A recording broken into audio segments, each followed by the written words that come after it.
มาจ้าวันนี้สิเฮ็ดเมนูแกงเห็ดไก่เนาะจ้ะละลายผัดขี้แกงกับกะทิหอมแล้วใส่ไก่ลงไปจ้าเป็นเนื้อไก่เนาะจ้าผัดให้ไก่สุกก่อนจ้าไก่สุกปรุงรสแล้วเนาะจ้าจากนั้นสิใส่มะเขือลงไปจ้าใส่มะเขือลงไป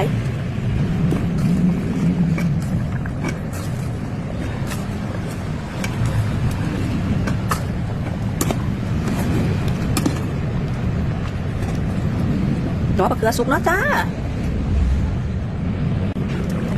ว้าวนี่จ้าอ๋อมะเขือสุกแล้วขั้นตอนสุดท้ายที่ใส่โหระพาหอมๆลงไปเนาะจ้า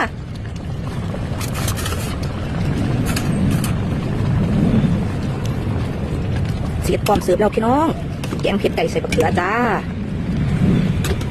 กินกับข้าวสวยร้อนๆโอ้แซ่บอย่าบอกใครเลยมาจ้าแกงเผ็ดไก่